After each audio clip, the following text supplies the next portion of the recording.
மண்ணில் கிடந்த மயில் முட்டைகளை பொறிக்க வைத்து மயில் குஞ்சுகளை வளர்த்த மதுரை வக்கீல் அவற்றை வனத்துறையிடம் ஒப்படைத்துள்ளார். மதுரை மாவட்டம் மாட்டுத்தாவணி, கே நகர் பகுதிகளில் ஏராளமான மயில்கள் சுற்றித் திரிந்து வருகின்றன. அங்குள்ள முட்புதர்களில் இந்த மயில்கள் முட்டையிட்டு வருவதை தெருக்களில் சுற்றித் திரியும் நாய்கள் சாப்பிட்டு வந்தன. இந்நிலையில் மாட்டுத்தாவணி லேக்வியூ ஏரியாவில் மயில் முட்டைகள் இருப்பதாக அப்பகுதியைச் சேர்ந்த வக்கீல் காந்திக்கு தகவல் கிடைத்தது.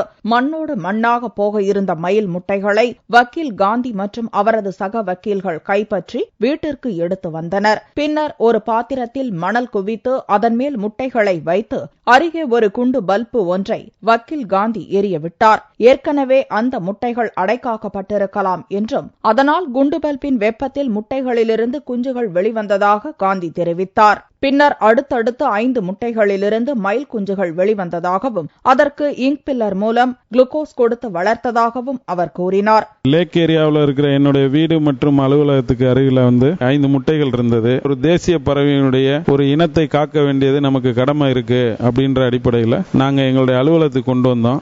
அன்னைக்கு இரவு அந்த முட்டைக்கு ஒரு வெதுவெதுப்பா இருக்கணும், ஒரு தாயினுடைய அரவணைப்புல இருக்கிற மாதிரி அந்த முட்டை இருந்தா தான் அந்த சூடுக்கு கோழி குஞ்சு பொறுக்கும் அப்படின்றதுனால நாங்க ஒரு 100 வாட்ஸ் பல்பை எடுத்து சூடு கிடைக்கிற மாதிரி அந்த முட்டைகளை பல்புக்கு நடுவில் வச்சோம். அன்று இரவே 2 குஞ்சுகள் பொரிச்சது. அடுத்தடுத்து குஞ்சுகள் உடனடியாக பொரிக்க ஆரம்பிச்சது.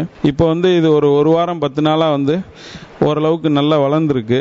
அதனால இந்த சூழ்நிலையில நாங்க இதை மாவட்ட வனத்துறை அதிகாரியிடம் இப்ப போய் ஹேண்ட் ஓவர் பண்றோம். குழந்தைகளுடன் தத்தி தாவி விளையாடிய மயில் குஞ்சுகளை பாதுகாப்பாக பெட்டியில் எடுத்து சென்று வனத்துறையினரிடம் காந்தி ஒப்படைத்தார்.